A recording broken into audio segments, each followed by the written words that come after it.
আসসালামু আলাইকুম গাইজ, আপনারা দেখতে পাচ্ছেন মিরপুর 10 নম্বর গোল চত্বরে ইসরায়েল বিরোধী আন্দোলন ইতিমধ্যে শুরু হয়ে গেছে।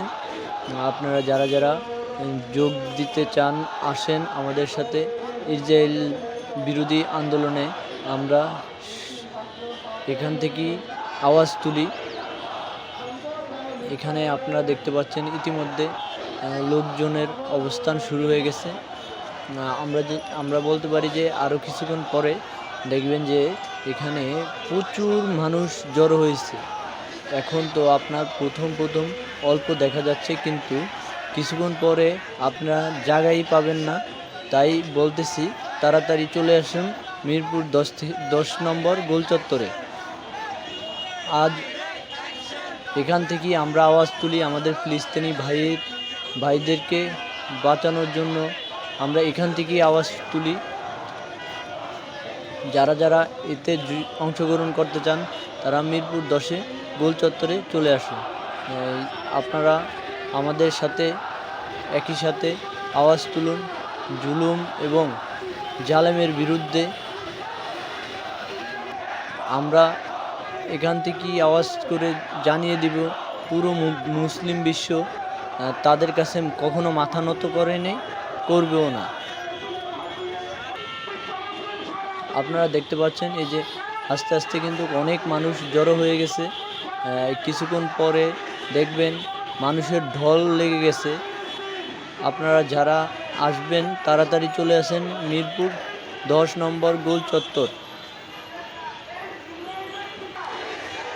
আমরা আমাদের মুসলিম ভাইদের জন্য এখান থেকেই একসাথে আওয়াজ তুলি। চলে আসুন, আবারও বলছি চলে আসুন। এই দেশের যত মুসলমান আছে তারা অংশগ্রহণ করা উচিত, তারা একসাথে আওয়াজ তোলা উচিত। এই যে ইতিমধ্যে দেখা যাচ্ছে মিরপুর 1-এর ওদিক থেকে অনেক বিশাল একটা মিছিল 10 নম্বর এসে উপস্থিত হচ্ছে। ইতিমধ্যে দেখা যাচ্ছে আপনারা যে যার অবস্থান থেকে প্রতিবাদ করুন। আমাদের মুসলিম ভাইদের রক্ত নিয়ে খেলছে, তাদেরকে আর তাদের পূর্ণগুলা বয়কট করুন। এই দেশের যত রেস্টুরেন্ট, এরপরে আপনার যত ফুটপাতের ফুড কোর্ট, তারা সবাই ইসরায়েলি পণ্য এবং বড় বড় ব্যবসায়িকরা মুদি দোকানদাররা ইসরায়েলি পণ্য বয়কট করা উচিত।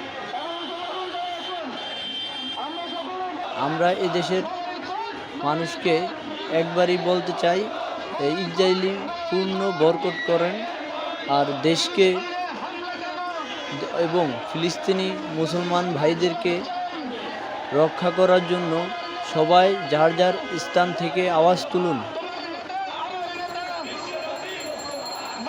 আমরা দেখতে পাচ্ছি এক ফ্রান্সের ভাই এসে আমাদের সমাবেশে যোগদান করলো।